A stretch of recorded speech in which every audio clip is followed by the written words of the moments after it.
भाईश्वरी है वो, उनके आधे भाईश्वरी हमारे आधे भाईश्वरी। आपको जानकारी दे देता हूँ कि वो ब्राह्मण परिवार से हैं, उनका नाम राम उपाध्याय है, लेकिन शहर के 80% माइसोरियों से वो टच में है और माइसोरी परिवारों में हर किसी परिवार से वो कहीं ना कहीं किसी न किसी रूप में माइसोरियों से टच में है, इसलिए माइसोरियों से संपर्क उनका ज्यादा है अपने ब्राह्मण परिवारों से। इसीलिए संजय भैया को आगे बैठे भी बोला वो बात है, देखो क्या कह रहे हैं सुभाष चौधरी जी, ये आज मालूम पड़ी मैं तो माइसोरी समझता था। चलो अब जरा ध्यान देना,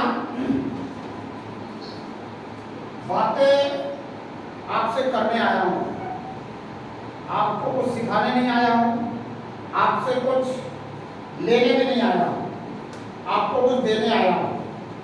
जो लेने आता है वो निर्भय होकर नहीं बोल सकता है, वो डर डर के बोलेगा कि मुझे आपको खुश करना है, खुश करूंगा तो मुझे कुछ मिलेगा, मैं आपको खुश करने नहीं आया हूं। अगर आपको मेरी बातों से दुख हो जाए उसके लिए पहले ही क्षमा मांगता हूं, क्योंकि किसी का दिल दुखाना सबसे बड़ा पाप है। तो आप लोगों ने ये स्वीकार कर लिया कि मैं आपके दिल को दुखा सकता हूं, ठीक है ना? स्वीकार कर लिया कि नहीं कर लिया? नहीं, हमने क्यों नहीं? हमने कहाँ स्वीकार किया? क्यों नहीं स्वीकार कर रहे हो? मैं आपसे ये पूछना चाहता हमने ऐसी कोई अस्वीकारता ये नहीं कि हम आपकी बातों का अस्वीकार करेंगे। मेरी बातों को नहीं, मैं आपके दिल को दुखा सकता हूँ कि नहीं, ये बताइए। बिल्कुल दुखा सकते हैं, इतना अधिकार मुझे दे रहे हो कि नहीं? बिल्कुल दुखा सकते हैं, है ना? तो ये नहीं बोलेगा कि बाद में कि हमारा तो दिल दुख गया, ठीक है ना? क्योंकि मैं आपको प्रसन्न करने नहीं आया हूँ, मैं आपको खुश करने नहीं आया हूँ, और आपने मुझे बुलाया नहीं है, मैं अपनी मर्जी से आया हूँ और मैं कुछ देने आया हूँ, और मैं जो देने आया हूँ आप लो या ना लो इसकी मुझे कोई चिंता भी नहीं है। आपको अच्छी लगे बात तो आप ले लेना, नहीं अच्छी लगे तो मेरी बात मेरी तरफ रहेगी, पर आपका दिल दुख जाए इसके लिए माफी चाहता हूँ।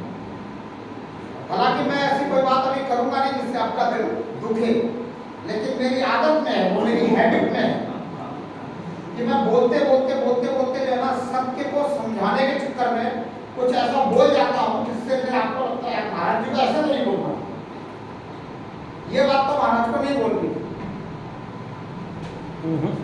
समझे? तो इसलिए मैं ऐसा कह रहा हूँ। अब मैं आप सभी को हाथ जोड़ करके आत्मने नमः और परमात्मने नमः, हम सभी आत्माएं हैं, हम एक दूसरे को नमस्कार करते हैं आत्मा समझकर, और जब हम इस शब्द का इस्तेमाल करते हैं तो हम भी समझते हैं कि मैं भी आत्मा हूँ, ये भी आत्मा है, और इसने मुझे नमस्कार किया है, मैंने इसे नमस्कार किया, शरीर से इसका कोई लेना नहीं है। अच्छा। और उसके बाद सभी मिलकर परमात्मा को नमस्कार कर देते हैं। अब मैंने एक सवालों की जो हमारी लिस्ट थी वो आप सब तक पहुंचाई होगी, इसके नीचे खड़े हो जाओ ना, पंखे के नहीं मुझे पसंद है, तो उसमें से अगर कोई आप सवाल करना चाहते हैं कि हाँ ये सवाल पूछ लेना चाहिए, तो वहां से शुरुआत करें।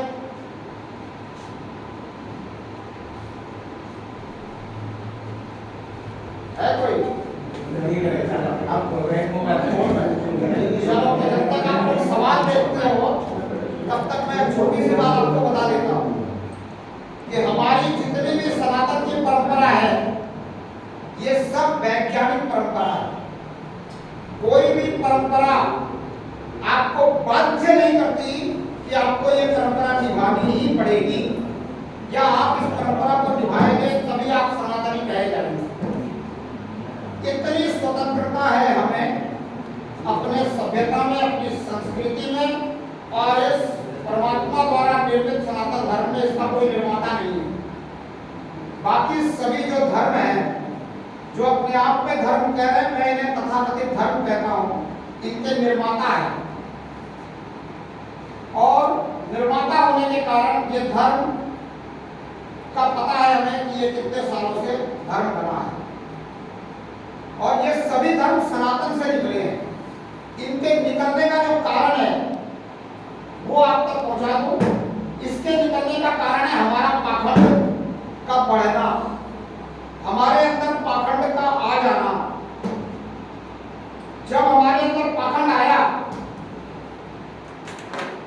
इससे आगे फिर जो है तमाम धर्मों का बनना शुरू हुआ, चाहे वो बौद्ध हो, जैन हो, सिंधी हो, ईसाई हो, यहूदी हो, इस्लाम हो, कोई भी धर्म हो। इसका कारण हमारे सनातन में पाखंड के आना ही मैं मानता हूँ। ऐसा कहीं लिखा नहीं है, कोई कहे कि कहीं दिखाओ कहाँ लिखा है, किसने कहा, तो मैं कह रहा हूँ। और इस बात से बहुत से लोगों को ठेस पहुंच सकती है कि भाई हमारे धर्म में पाखंड कहाँ है, और हमारे ही धर्म में क्यों पाखंड है, दूसरे धर्म में पाखंड नहीं दिखता क्या किसी को? अरे वो धर्म ही नहीं है, उनको मैं तथाकथित धर्म कहता हूँ और उसे अधर्मियों का गैंग ही कहता हूँ। वो क्या है? अधर्मियों के गैंग है, धर्म नहीं है। और हमारे संत कहते भी हैं कि गाय की पूजा करने वाला और गाय को मारने वाला, जीवों पर दया करने वाला और जीवों पे निर्दयता करने वाला, दोनों एक हो ही नहीं सकते। और दया ही धर्म है। तो जिसके अंदर दया नहीं है वो धर्म कैसा? बिल्कुल, वो धर्म हो ही नहीं सकता। बिल्कुल सहमत हूं। तो इसलिए अगर आप उसे धर्म कहते हो तो गलती है। मजहब है उसे मजहबी कहो, और अगर धर्म कहना है तो तथाकथित धर्म कहो। और मैं तो क्लियर कट कहता हूँ कि तथाकथित धर्म जितने भी हैं ये सब अधर्मियों के गैंग हैं। हम लड़ने में विश्वास नहीं करते, हमें भी लड़ने के लिए अगर आतुर कर रहे हैं तो वो कर रहे हैं। भाई कोई मारने आएगा तो मारने के लिए हाथ सोता उठ जाएगा, ये प्रकृति का नियम है, ये परमात्मा की देन है।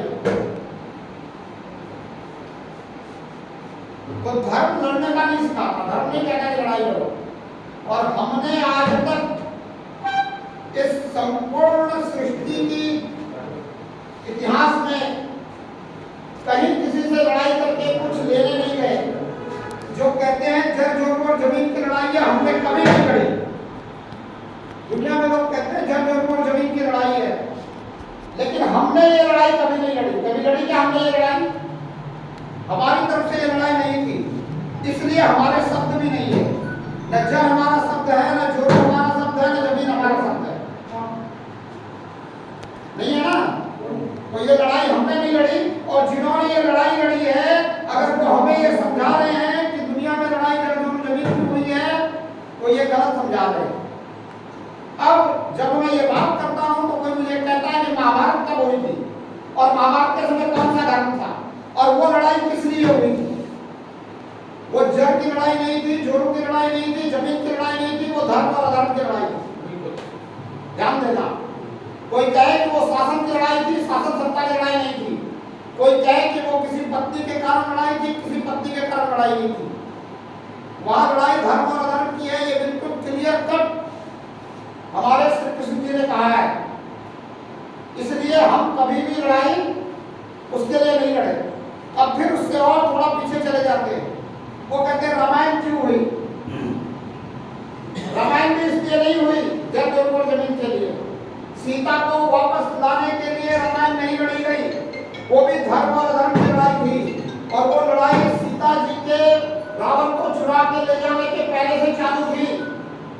विश्वामित्र के साथ राम गए, उन्होंने वहां राक्षसों को मारा, और जितने राक्षस थे उनका सरदार रावण है।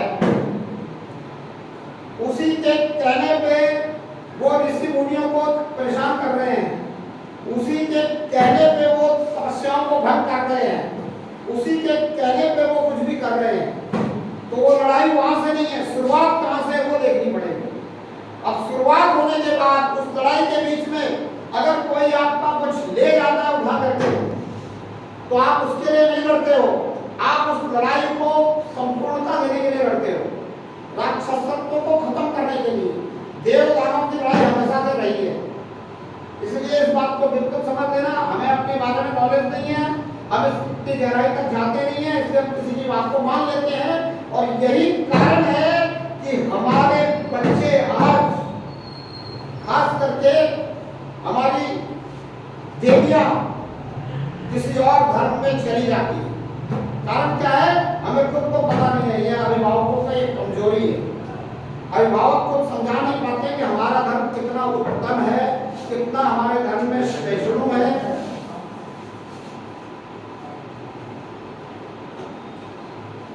इस बात को अगर आप समझ रहे हैं तो मैं आपसे ये निवेदन करूंगा कि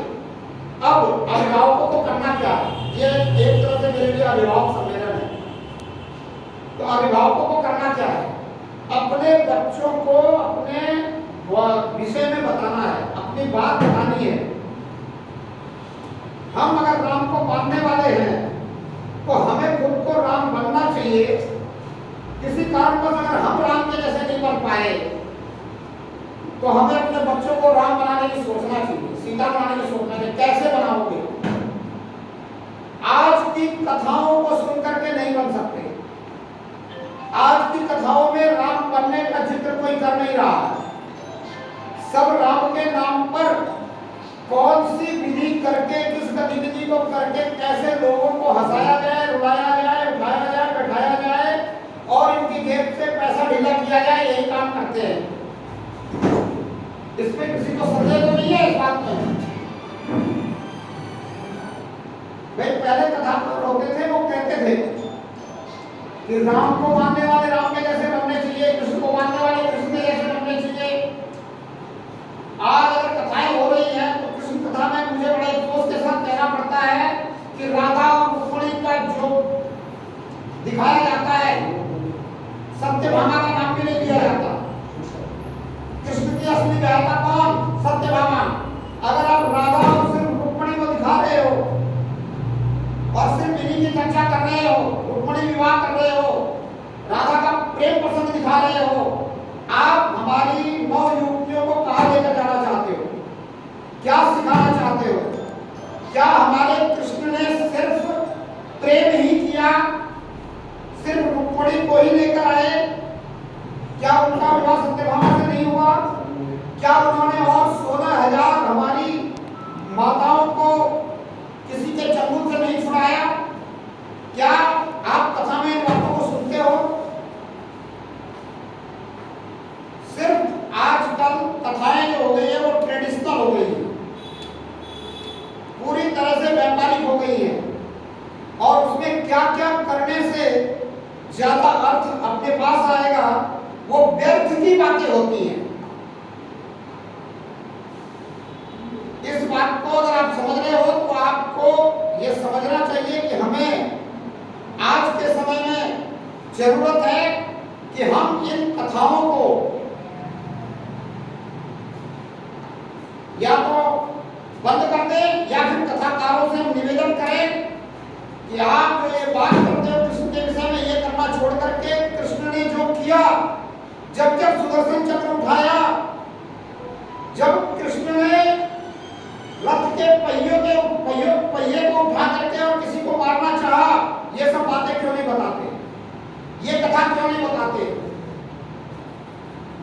कृष्ण ने कंस का वध किया, कंस का वध क्यों नहीं करवाते?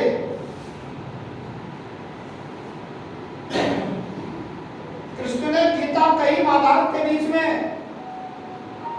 आप कथा के अंदर एक दिन पूरा गीता की बात क्यों नहीं करते? गीता की चर्चा क्यों नहीं करते? कृष्ण के जीवन में और भी बहुत सारे बातें रही, उनको प्रमोट क्यों नहीं करते? और ऐसा क्यों हुआ? मैं कहता हूं गलती हमारे कथाकारों की नहीं है और गलती आपकी भी नहीं है। अब आप पूछोगे हमारी भी गलती नहीं है, कथाकारों की गलती नहीं है, गलती किसकी? मैं कह रहा हूं गलती अंग्रेजों की। किसकी है? अंग्रेजों।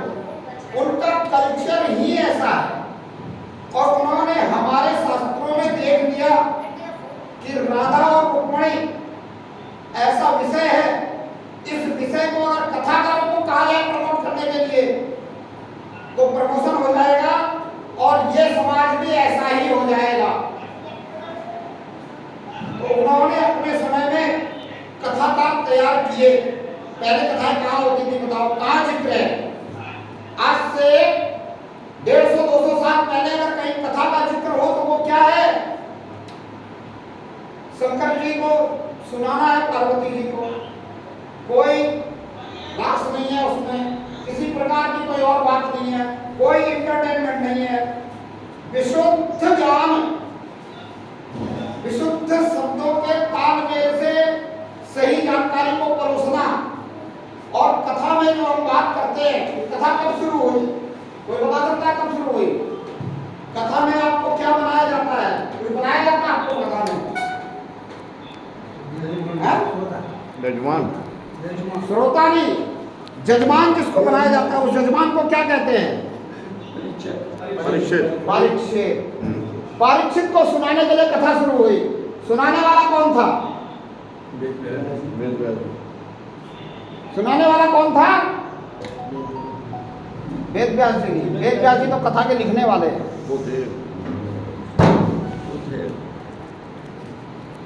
बताओ पंडित जी, कथा सुनाने वाला कौन था परीक्षित को?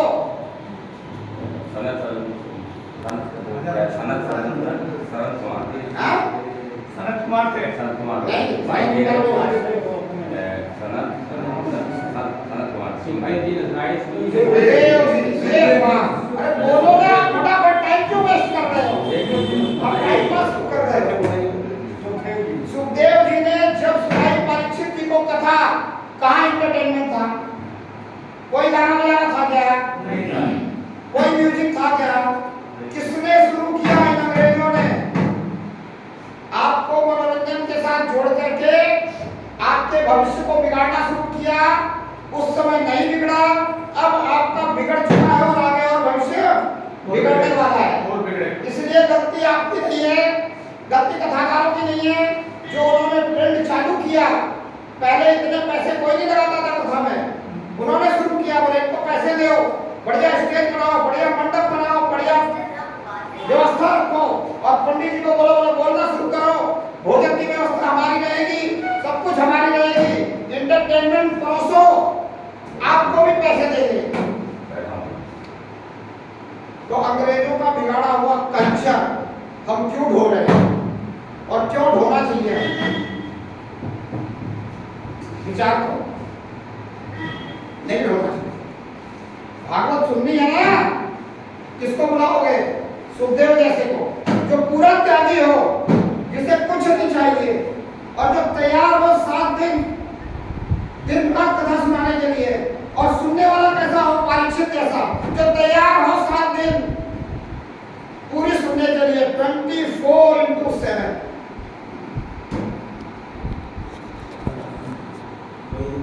ये नौटंकी बंद करनी पड़ेगी अगर आप अपनी सभ्यता संस्कृति को बचाना चाहते हैं।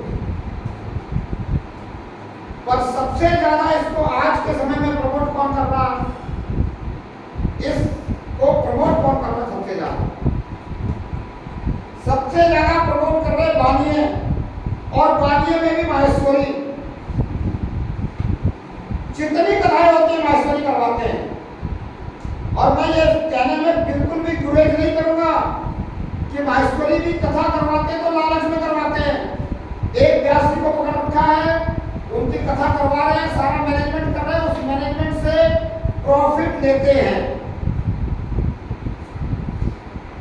ऐसे बहुत से हैं और मेरी नजरों में है, नाम नहीं लेना चाहूंगा। जहां पे माहेश्वरी समाज मिलकर कथा करवाता है वहां की बात अलग है, लेकिन अगर कोई एक माहेश्वरी कहीं कुछ करवा रहा है तो उसमें मुझे ऐसा लगता है कि 50% कथाएं जो है प्रॉफिट के लिए होती है और बाकी 50% कथाएं जो माहेश्वरी करवाते हैं खुद के पैसे से करवाते हैं, किसी को कुछ नहीं देते हैं, वो अच्छा समझ कर करवाते हैं लेकिन गलत कर रहे हैं। आडंबर ज्यादा है महाराज उसमें। हाँ, गलत कर रहे हैं।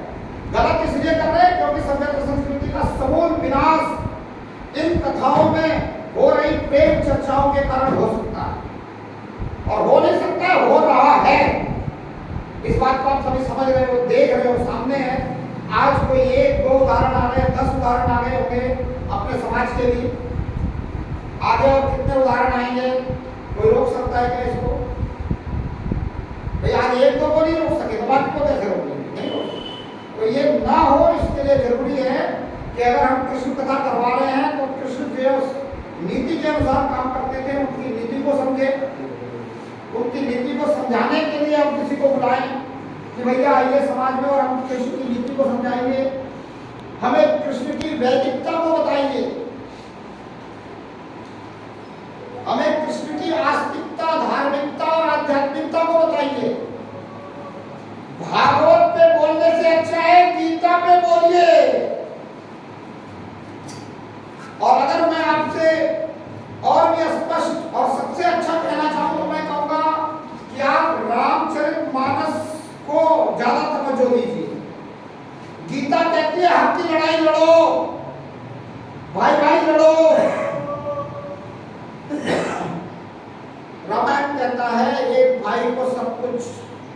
दिया तो भी चलेगा। राम ने भरत के लिए छोड़ दिया, भरत ने राम के लिए छोड़ दिया, लक्ष्मण ने राम के लिए सारा सुख वैभव छोड़ दिया। अदालत में गीता क्यों रखी गई, बता सकता है कोई? हक की लड़ाई के लिए। गीता होगी, गीता पढ़ेंगे, हक की लड़ाई लड़ेंगे, अदालत में आएंगे। अगर आप लड़ेंगे नहीं, शासन प्रशासन का क्या काम है कोई काम शासन प्रशासन का? आप अगर आपसी भाईचारे, आपसी प्रेम में रहेंगे, आप अगर आपस में पंच व्यवस्था में आकर के अपने सारे झगड़े निपटा लेंगे, शासन प्रशासन का क्या काम है? हमारे पंचों का पुराना क्या काम था? यही तो काम था। आज हमने वो पंच व्यवस्था वापस कायम करनी चाहिए और कोशिश करना चाहिए कि उस पंच व्यवस्था में अगर हमारे समाज का कोई एडवोकेट है, कोई कानून का जानकार है, तो उसको शामिल करो और उसको सर्वोच्च पद पे रखो। अगर आप ये करते हो तो आपके पुराने पंचों को भी आप सम्मान दे रहे हो और ये एक बहुत बड़ा तरीका है अपने पुराने पंचों को सम्मान देने का। ये सारी सामाजिक बातें समाज के सुधार के लिए, धार्मिकता से आध्यात्मिकता की तरफ आने के लिए, आध्यात्मिकता से वास्तविकता की तरफ आने के लिए, पर्यावरण के लिए कुछ करना चाहिए और आप लोग बहुत कर रहे हो। पर मुझे मारवाड़ी महासभा की तरफ से महसाचार्य की पदवी दी गई है, तो मारवाड़ी महासभा जो है नीम का प्रमोशन करती है और नीम को हम पूजने वाले लोग हैं।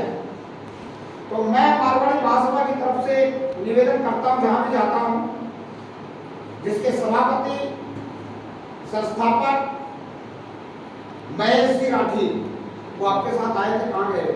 राम कुमार बैठे हैं। ये महेश जी राठी से बापू भी मिले हुए हैं, जानकार हैं और उनकी नीति को जानते हैं। तो मैं थोड़ी सी यहाँ उनकी नीति की भी बात करूँगा। अभी तक जो बात थी वो मेरी थी, लेकिन अब जो कह रहा हूँ वो उनके द्वारा प्रचारित प्रसारित की जा रही है और मुझे कहा जा रहा है कि ऐसा आपको करना चाहिए। वो ये है कि हर माइस्टरी को अपने जीवन में ज़्यादा से ज़्यादा नीम लगाना चाहिए और इतना नीम लगाएं कि जहाँ भी आगे 10-20 साल बाद नीम का पौधा दिखे तो लोग कहें कि ये किसी माइस्टरी ने लगाया।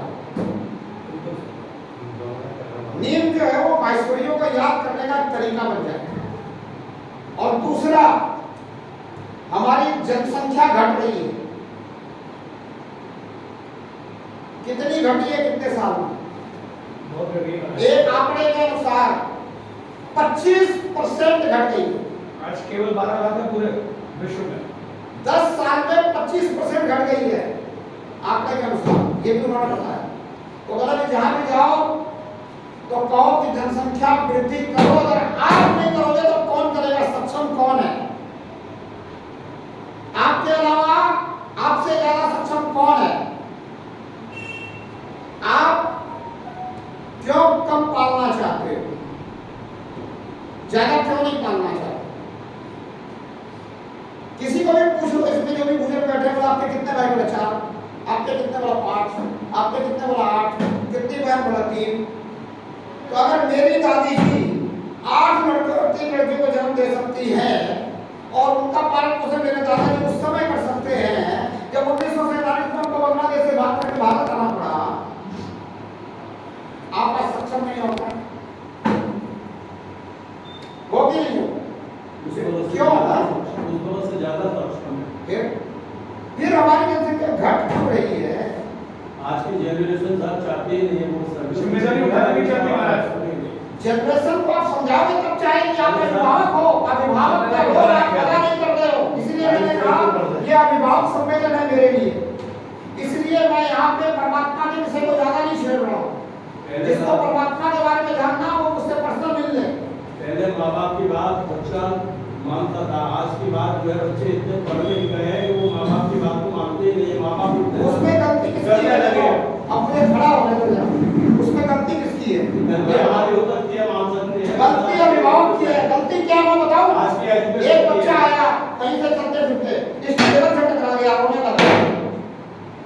पिताजी ने देखा, अरे मेरा बच्चा रो रहा है, इतना प्रेम है बच्चे से, आया टेबल को ठोक रहा है, अरे ले इसको मार दिया, चुप हो जाए।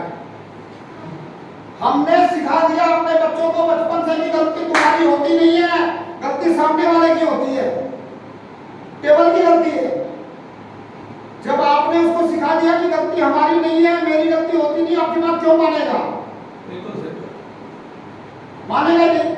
और एक बात, पिताजी ने देखी बच्चा गलती कर रहा है, पिताजी ने थोड़ा सा उसको डांट दिया, ठोक दिया, बच्चा गया माता जी के पास, मम्मी मम्मी पापा ऐसे। अरे बोला तेरे पापा ऐसे ही है, चुप कर जा, क्या समझाऊं इनको। अब क्या हुआ, एक दिन और आए, माता जी को लगी कि गलती कर रहा, माता जी ने दिया रख के झाड़ू से, बेलन से, जूते से, चप्पल से, बढ़िया वाला हो गया, उतर पिताजी के पास, बोला पापा पापा माता जी, अरे तेरी माँ ऐसी है। बच्चा समझ गया, बोला बाप भी ऐसे ही, माँ भी ऐसे ही है, बात भी माने आप, बताओ क्यों माने आपकी बात, दोनों ऐसे ही हो। अगर अभिभावक बन जाते और दोनों मिल करके बच्चे को समझाते, दोनों एक दूसरे के विषय में बच्चे को ये नहीं बताते, वो आपकी बात मानता, मानने को तैयार है। एक पंडित जी कह रहे थे, बोला ऐसा जमाना आ गया, पहले बाप की बात, बुजुर्गों की बात बच्चे मानते थे, बाद में बच्चे जो है फिर तर्क करने लगे, अब क्या हो गया, बोला बच्चों की बात माननी पड़ रही है, क्यों माननी पड़ रही है ये नहीं बता रहे, वही बात आप कह रहे, अरे माननी क्यों पड़ रही है, इसलिए माननी पड़ रही है। हमने बच्चे को शुरू से बताया कि गलती तेरी नहीं होती है, बाप गलत है, माँ गलत है, टेबल गलत है, ये गलत है, वो गलत है, वो कहीं से कुछ करके भी आ गया, एक बच्चा है, इतने प्रेम में खोया, बस कोई बात नहीं, रहने दे, क्यों चिल्ला रहा है इस पे। पिताजी माता जी को कह रहे क्यों चिल्ला रहे, और माता जी भी प्रेम में आ गए, किसी दिन पिताजी चिल्ला रहे, अरे क्यों चिल्ला रहे इस पर। अगला समझ गया, बोले फालतू में चिल्ला रहे, इनको आता ही कुछ, जब आपको आता ही कुछ नहीं सुनेगा, क्यों सुनूं आपकी। ये है मेरा अभिभावक समझ। तो अभिभावक को अभिभावक बन के रहना पड़ेगा, माता पिता को दोनों एक साथ मिलकर सोचना पड़ेगा कि इस पुत्र को, इस पुत्री को क्या समझाएं, कैसे समझाएं, कब समझाएं, उपयुक्त समय में समझाएं, ताकि इसके चरित्र में, नैतिकता में, विचार में पारदर्शिता हो और स्वच्छता हो। लेकिन ये हम अभी तक करे नहीं, समझे नहीं और बच्चों को दोष देते हैं। बच्चे तो कच्चे घड़े हैं, उस घड़े को आपने जैसा बनाया बन गया, इसमें उसकी क्या गलती। मुझे मेरी माता जी ने जैसा बनाया मैं वैसा बन गया। मुझे संत बनाने में मेरी माता जी का बहुत बड़ा योगदान है। और हर घर में माताएं धार्मिक होती है, वो भी धार्मिक थी। और कुछ हो सकता है प्रभु की कृपा हो कि मुझे ऐसी माता मिली, ऐसा परिवार मिला। माहेश्वरी परिवार जो सबसे ज्यादा धार्मिक है, धर्म कर्म में सबसे आगे, बेशक धर्म के नाम पे अधर्म होता हो, दान देने में सबसे आगे। 100% दान दे रहे हैं ना, मैं कह रहा हूँ आपका 25% दान तो ठीक है, अच्छी जगह लगता होगा, लेकिन 75% दान आपका सही जगह नहीं लगता है। और जब सही जगह आप डालोगे नहीं बीज, तो पौधा होगा क्या? नहीं होगा। तो ये दान भी धर्म की खेती है, सोच समझ कर करो। बिना सोचे समझे अगर करोगे तो फिर दुखी होना ही है। जिस जगह में बीज डालोगे बीज सूख गया तो नुकसान है।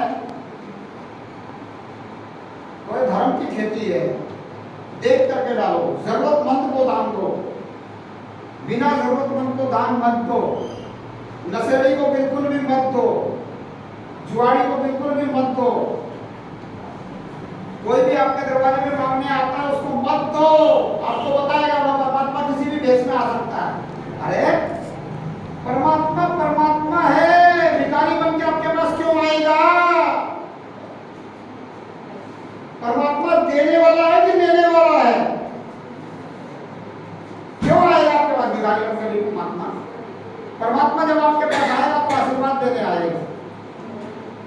और ना ही आप राजा बलि की तरह अत्याचारी हो कि आपसे परमात्मा सब कुछ छीनने आएगा। हो क्या अत्याचारी हो क्या आप? तो आपसे परमात्मा छीनने आएगा क्या? तो क्यों देते हो दरवाजे पे आए हुए को बिना मतलब? आप देते हो, शाम को इकट्ठा करता है, इधर आटा बेचता है, इधर चावल बेचता है, जो पैसे होते हैं वो भी इकट्ठे करता है, सामान सारा इधर उधर बेच करके सीधे दारू के ठेले पे नजर आता है। तमाम भगवाधारी नजर आते हैं और दूसरे भी नजर आते हैं। क्यों देते हो? किसने कहा है कि इनको दान देने से आपका भला होगा? अगर आपको भला करना है, अपने भाई को तकलीफ हो ना, उसकी तकलीफ को समझ लो। अपने परिवार में किसी को तकलीफ हो, अपने रिश्तेदारी में किसी को तकलीफ हो, उसकी तकलीफ को समझ लो। अपने समाज में जो कोई रह गया है आपसे नीचे, उसको जरा सहयोग करके ऊपर उठा दो, भला हो जाएगा और आपका लाभ भी होगा। एक तो समाज का नाम ऊपर हो जाएगा कि वास्तविक समाज ऐसा समाज है जिसमें कोई गरीब नहीं है, जिसमें कोई वंचित नहीं है, जिसमें कोई अशिक्षित नहीं है। और दान देना है, जरूरतमंद को दो, आपके पड़ोसी को दे दो। आपके सबके यहाँ काम करने वाले जो स्टाफ हैं वो गरीब हैं, आप जरा से उनकी मदद करके देखो, उनकी जरूरत को समझ के देखो और उनके जरूरत पे काम आओ।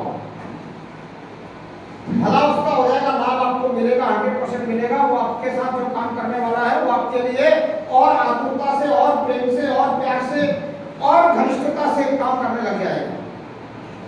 होगा कि नहीं? आप प्रत्यक्ष लाभ है, अप्रत्यक्ष की बात नहीं करता हूं, वास्तविकता की बात करता हूं। लेकिन हम क्या करते हैं? दिखावा करने के लिए 2-4 लाख रुपया कहीं खर्च कर देते हैं। लेकिन मैं समझता हूं अभी भी ऐसे 50% माइसोरी रह रहे हैं जो अपने स्टाफ को खुश नहीं रख पा रहे। अभी भी है 50%। 50% तो ऐसे हैं जो इस बात से सहमत हैं और कर रहे हैं और उन तक आवाज पहुंच चुकी है, तो उनको खुश रखते हैं। वो जो है ना, जरूरतमंद है, बीवी है, अच्छा है, उसके परिवार को पढ़ा सको, बच्चों को पढ़ा सको, बच्चों को ऊपर ला सको, उनकी बच्चों की शिक्षा में कुछ खर्च कर सको तो कर दो ना, क्या दिक्कत है ना? आपके पास दिया है ना परमात्मा ने, क्या करोगे? साथ में लेके थोड़ी जाओगे? और पूत कपूत तो धर्म क्यों संचय, पूत सपूत तो धर्म क्यों संचय? पुत्र अगर कपूत है तो धर्म का संचय करके रख दोगे, खत्म करेगा, करेगा नहीं करेगा? और आपका पुत्र अगर सपूत है तो धन कमा लेगा कि नहीं कमा लेगा? किसके लिए इकट्ठा कर रहे हो? इस धन का सदुपयोग कर लो, समाज को सुधार दो, देश को सुधार दो। आपको इस देश में रहना है, हर आदमी यहाँ संपन्न होगा, आपको तकलीफ नहीं होगी। संपन्न आदमी चोरी करेगा क्या? संपन्न आदमी डाका डालेगा क्या? संपन्न आदमी आपको दुखी करेगा क्या? तो लोगों की संपन्नता को ध्यान में रखो, संपन्न बनाओ लोगों को। सिर्फ लालच में किसी को दिए जा रहे हो, सिर्फ लालच में पूजा पाठ कर्म कांड तमाम करवा रहे हो। आपके लिए पूजा पाठ करके अगर आपको कोई धनी बना सकता है, वो खुद अपने लिए पूजा पाठ करके धनी क्यों नहीं बन जाता? सोचो जरा, विचारो, चिंतन करने का विषय है।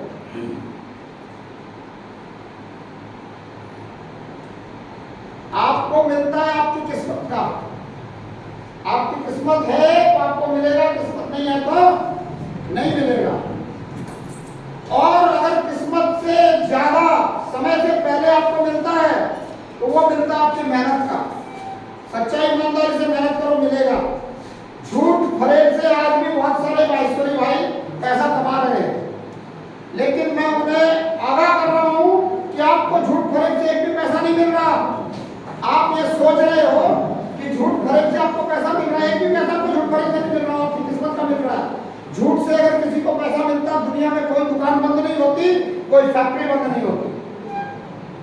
इसलिए मैं माइसोरी भाइयों से निवेदन करता हूँ, सच बोलो, सच से धंधा करो, आपकी कमाई बढ़ेगी घटेगी नहीं। झूठ के हिसाब से करोगे तो आपकी कमाई घट सकती है। झूठ बराबर पाप नहीं, साच बराबर तप, और जाके हृदय साच है ताके हृदय आप। परमात्मा आपके हृदय में बैठा हुआ है और आपका साथ परमात्मा देने लग जाए, परमात्मा आपकी उंगली पकड़ ले, दुख होगा क्या? आपने उंगली पकड़ने की कोशिश करी क्या परमात्मा को कभी? नहीं। आप कहते हो